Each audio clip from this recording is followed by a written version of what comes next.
Bonsoir à tous, comment allez-vous ce soir? Rendez-vous pour ce 102e live sur 365 et ce soir, normalement, il n'y aura pas de coupure puisque hier, le live a coupé parce qu'il y a eu une petite tempête ici, bon, 3 fois rien, mais ça a coupé l'électricité et comme je suis en Wi-Fi sur ma box, puisque la 4G ne passe pas bien ici, et bien il n'y avait plus de réseau. Donc ensuite, je suis pas revenue continuer le live, je l'ai laissé s'arrêter où il s'était arrêté.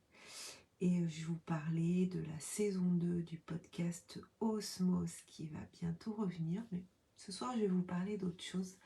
Et le podcast Osmose, je viendrai en reparler quand ça sera un petit peu avancé. Voilà. Ce soir, je voulais vous partager, et coucou Pascal, coucou Anne, Claire, comment ça va? Comment vous allez ce soir? J'espère que je vous retrouve en pleine forme. De mon côté, ça va, un petit peu fatiguée, mais ça va. Et puis là, je suis contente parce que j'ai des nouvelles personnes qui rentrent dans mon accompagnement de créateurs de sommets en ligne. Et je me rends compte en fait, donc ça c'est vraiment quelque chose que je vais vous partager.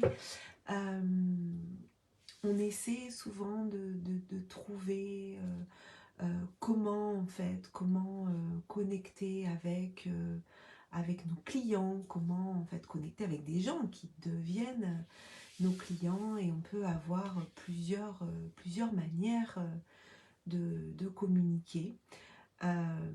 Moi, je me rends compte là, dans les dernières personnes qui sont rentrées dans mes accompagnements, qu'il y a eu pas mal de bouche à oreille, en fait, pas mal de recommandations. Là, j'ai une cliente, alors on va commencer mi-novembre sur un accompagnement individuel, one-to-one, où je vais l'accompagner vraiment voilà, de manière très proche pour la création de son sommet. Alors très proche, pas géographiquement parce que c'est une Québécoise, euh, donc je vous en parlerai en temps et en heure. Et ce qui est vraiment chouette en fait, ce qui s'est passé, c'est que début septembre, il y a eu un week-end organisé par Daniel Bloin avec certains de ses étudiants qui sont venus monter sur scène en fait pour réaliser une conférence. Et moi je voulais y aller pour voir mes amis Annick Lalancette, Étienne Chartrand, puis il y avait Céline Boiteux aussi qui était invitée à monter sur la scène par Daniel. Et mais ça tombait pas bien, c'était le premier week-end de septembre. Bon, c'était puis de toute façon, on en a discuté après avec Annick et Tony. J'aurais pas eu vraiment l'occasion d'échanger avec eux parce qu'ils étaient très pris par la préparation. Puis eux, ils passaient le dimanche, donc de toute façon, le samedi, ils étaient vraiment en répétition. Donc je suis pas montée. Puis c'était le premier week-end de septembre, il y avait la rentrée des classes. Enfin, bon, je me voyais pas être absente sur ce premier week-end-là. Tout ça pour vous dire en fait que dans ce week-end-là, il y a eu une personne, donc une Québécoise, qui était vraiment intéressée à un moment donné, qui en a parlé dans des discussions, intéressée pour créer un sommet en ligne. Et là, elle a eu 3 recommandations convergentes, c'est-à-dire que quand elle en a parlé à Céline, Céline lui a dit « Ah, mais si tu veux faire un sommet, il faut absolument que tu prennes contact avec Virginie Chastel ». Annick Lalancette lui a dit la même chose et Tony Chartrand lui a dit la même chose. Il se trouve que Céline, Annick et Tony, ça fait 2 fois qu'ils participent à mes éditions du congrès de l'écologie relationnelle, donc ils me connaissent de l'intérieur d'un sommet et ils savent la manière dont je travaille et où j'emmène les gens. Et donc tous les 3 lui ont dit non, mais si tu veux faire un sommet, il faut absolument que tu échanges là-dessus avec Virginie parce qu'elle accompagne les créateurs de sommet en ligne. Elle est elle aussi créatrice de sommet en ligne. Bon. Et puis on a eu un appel il y a 15 jours, je crois, Alors entre-temps, Céline m'en avait parlé, Annick m'en avait parlé, en me disant elle va t'appeler, enfin en tout cas, est-ce qu'elle t'a contacté? Je dis oui, oui, elle m'a contacté. Merci beaucoup pour la recommandation. C'est fait un appel, ça s'est super bien passé, c'était hyper fluide. Elle avait les étoiles dans les yeux, enfin voilà, ça pétillait, moi aussi du coup. Et elle a laissé passer 4 jours peut-être, un week-end, je ne sais plus exactement. Puis elle m'a renvoyé un audio en me disant écoute, voilà, vraiment je le sens, c'est ça que je veux faire et je sens qu'avec toi ça va être génial, on va vivre une merveilleuse aventure et donc c'est ok, voilà. Et donc on va commencer mi-novembre et là, voilà, elle réserve sa place parce que voilà, moi après je bloque dans mon agenda ces rendez-vous qui sont des rendez-vous individuels, un peu VIP quoi. Voilà, c'est vraiment juste, je serai là juste pour elle. Donc, euh, donc voilà, et puis ça c'est, enfin voilà, c'est vraiment chouette, j'adore ces moments-là où on se dit que allez, on va partir à l'aventure ensemble, co-créer ensemble. Euh, et qu'est-ce que je voulais vous dire? Oui, et là, je viens aussi d'organiser donc une masterclass la semaine dernière sur, j'en avais déjà parlé sur créer un sommet en ligne. Est-ce une bonne option pour toi? Oui, merci beaucoup Pascal. Oui, c'est génial, effectivement. Je suis vraiment ravie pour elle et pour moi. Euh, donc je me rends compte, c'est pas la première fois en fait que j'ai des clients comme ça qui arrivent par recommandation, et qui arrivent par des gens qui ont déjà travaillé avec moi ou qui ont déjà participé à mes sommets. Donc ça, je me rends compte que, en tout cas moi, pour mon activité, c'est vraiment quelque chose qui a beaucoup de poids, la recommandation. Et la recommandation directe, voilà, de quelqu'un qui dit ah mais je voudrais créer un sommet, et puis tout de suite la personne dit ah mais si tu veux créer un sommet, il faut que tu rencontres Virginie. Et puis, je vois aussi que les masterclass, quand j'organise une masterclass, une rencontre vraiment interactive sur Zoom, où là je peux échanger avec les gens. Là, j'ai organisé la semaine dernière une masterclass, créer un sommet en ligne, est-ce une bonne option pour toi? Et là, j'en organise une autre jeudi prochain, à midi, heure de Paris. Et là, ça va être comment réaliser sereinement un sommet en ligne rentable. Voilà, c'est vraiment les deux points qui sont hyper essentiels quand on organise un sommet, en tout cas que moi je vois, c'est que ça se fasse sereinement. Et c'est là-dessus que je travaille et que j'accompagne mes clients. Hey, coucou Christiane, j'espère que ça s'est bien passé, ton dernier bonus de ton sommet, parce que je sais qu'il me semble, hein, si je ne me trompe pas, que c'était ce soir. Donc voilà, j'espère que tout s'est déroulé, que ça a été une belle fin de bonus en apothéose. Et donc moi vraiment, c'est quand j'accompagne mes clients, l'idée c'est que en fait, je puisse leur tenir la main, yes, je puisse leur tenir la main pour les guider, leur dire à l'avance attention, sois vigilant à ça, et puis au niveau stratégique, comment tu intègres le sommet dans la globalité de ton développement d'activité. Donc on voit le rétro-planning, on voit les différentes étapes. Moi je les guide sur toutes les étapes, que ce soit d'ailleurs sur l'accompagnement qui est en ligne avec 3 rendez-vous individuels ou l'accompagnement qui est en one-to-one, et là c'est 12 rendez-vous individuels, ce qui fait qu'en fait que la personne elle le crée sur 3 mois, et là ça fait un rendez-vous par semaine, ou qu'elle le crée sur 6 mois, et là ça fait un rendez-vous tous les 15 jours, et bien en fait c'est le même accompagnement. Après le rythme est différent, mais ça tout est ok, puis on le voit aussi au départ, quel est le meilleur rythme pour la personne en fonction du temps qu'elle peut accorder à son sommet, si elle a déjà une équipe pour déléguer un certain nombre de choses ou pas. Moi aussi après maintenant j'ai une équipe aussi sur laquelle je peux les mettre en délégation sur certaines parties, puis l'équipe va grossir aussi. Enfin, en tout cas je vais avoir des partenaires et des gens que je vais pouvoir recommander, enfin en tout cas mettre à disposition pour certaines parties de création du sommet. Donc c'est vraiment l'idée, c'est de pouvoir avoir le truc qui se déroule.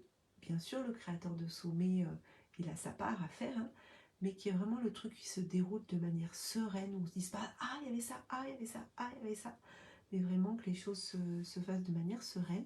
Puis le deuxième point, c'est la rentabilité.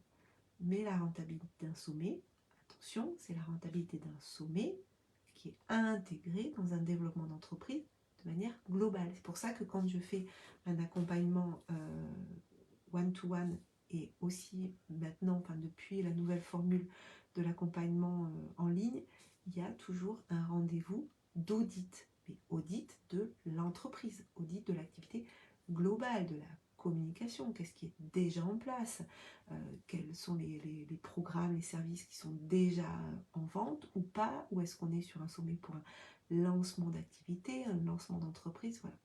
Donc ça, l'idée, c'est vraiment de voir la rentabilité sur la globalité, parce que on peut avoir un sommet qui génère du chiffre d'affaires immédiat, ou on peut aussi construire son sommet pour que le chiffre d'affaires soit différé, mais qu'au moins, il n'y ait pas de perte financière sur l'organisation du sommet. Donc on peut, au lieu de faire, je sais pas moi, de la publicité Facebook sur un programme, on peut faire un lancement de sommet, on peut aussi mettre de la pub si on le souhaite, mais l'idée c'est vraiment d'aller voir cette rentabilité, de faire son budget prévisionnel, de regarder quelles sont ses dépenses, quel est le potentiel de vente immédiat et différé.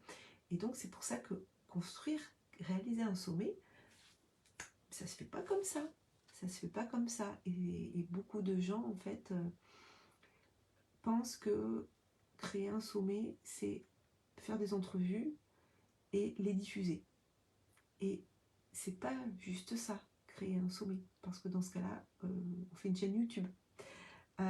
C'est vraiment, il y a des étapes à respecter, il y a des étapes de communication à prendre en compte, il y a une stratégie, voilà, de commercialisation de ses services, de mise en avant de ses services, de mise en avant de son expertise au sein d'un collectif. Donc voilà, on va parler de tout ça jeudi prochain, dans la masterclass de jeudi prochain qui aura lieu à midi, heure de Paris. Donc je mettrai le lien en description, pas en description, en commentaire. Alors, Pascal, tu dis, tu sais, moi, dans un domaine différent, le bouche à oreille plus le professionnalisme font de toi une personne reconnue, on crée le cercle. Oui, c'est ça. C'est-à-dire qu'il y a effectivement, il y a déjà à la base le professionnalisme, parce que sinon le bouche à oreille, il va se passer d'une manière plutôt, va surtout pas voir cette personne. Donc le bouche à oreille peut marcher aussi dans l'autre sens, hein. Mais effectivement, ça crée ça, quoi. Je crois qu'aujourd'hui, même si on est sur le web et même si on est visible sur le web et que ça permet effectivement de créer beaucoup de choses et de communiquer plus facilement qu'à l'époque où il fallait imprimer des flyers et aller les mettre dans des boîtes aux lettres ou payer des annonces dans un journal. Bon, moi, j'ai pas connu cette époque. Enfin, les flyers, oui, les 2 années où j'ai travaillé dans l'immobilier, je faisais ça, aller mettre des flyers dans les boîtes aux lettres. J'aimais pas ça du tout.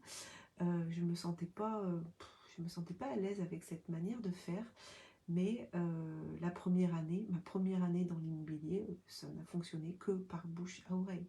J'ai pas prospecté du tout, j'ai eu des clients alors que je démarrais, hein, mais j'ai été recommandée par des personnes qui, pour le coup, me connaissaient dans mon ancien métier d'enseignante et qui me connaissaient en tant que parent d'élèves et amie en l'occurrence. Et grâce à une reco d'une de mes meilleures amies, j'ai fait 3 mandats dans l'année grâce à elle, en fait, quoi.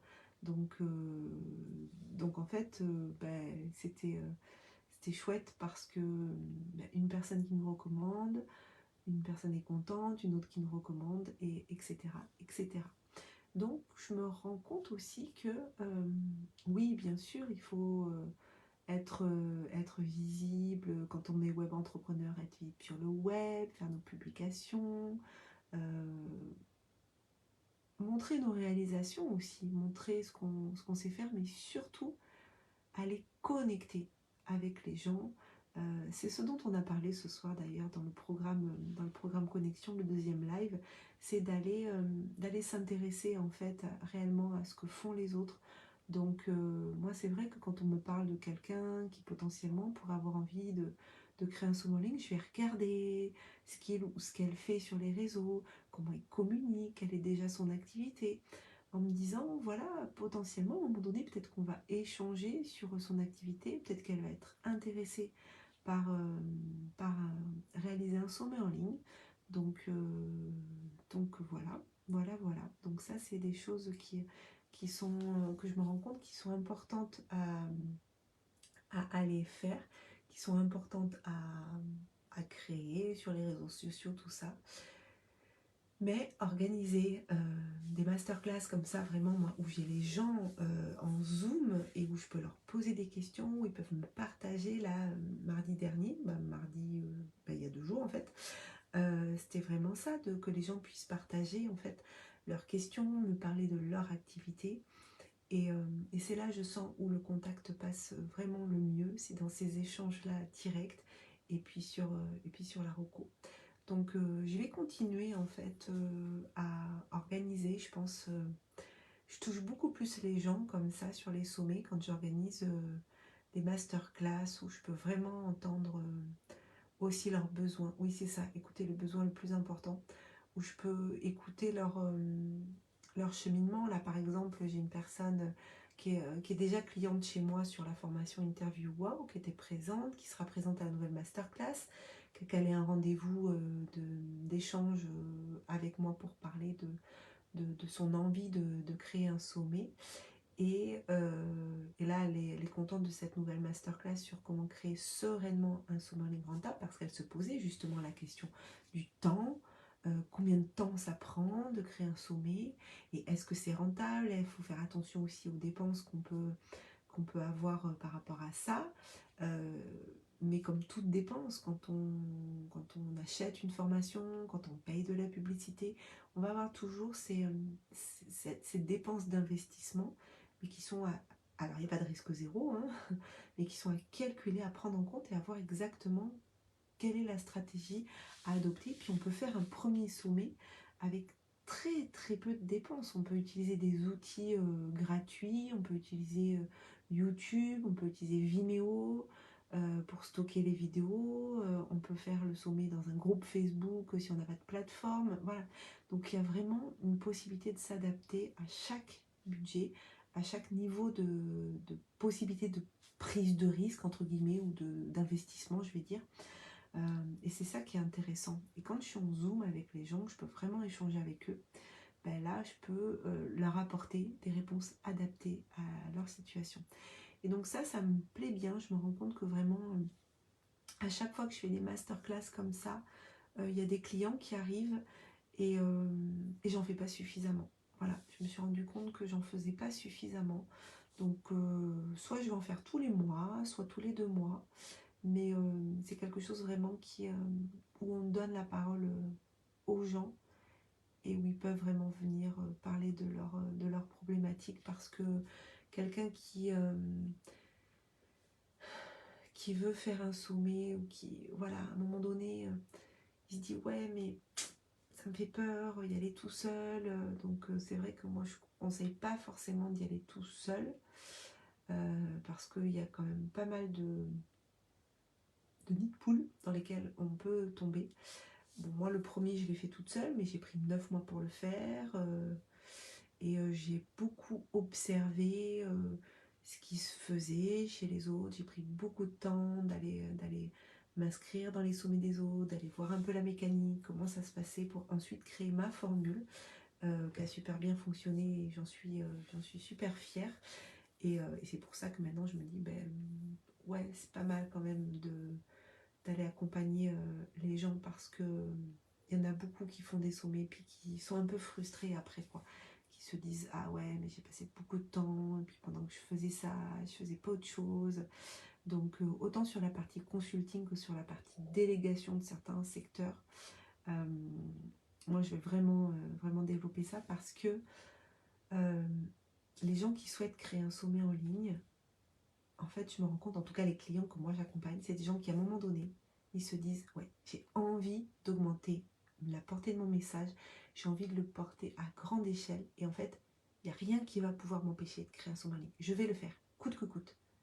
Et si ça peut se faire dans la sérénité, plutôt que au forcing, si ça peut se faire donc sereinement, en étant rassuré, en confiance, et qu'en plus on peut faire en sorte que ce soit rentable, bah du coup, je suis là.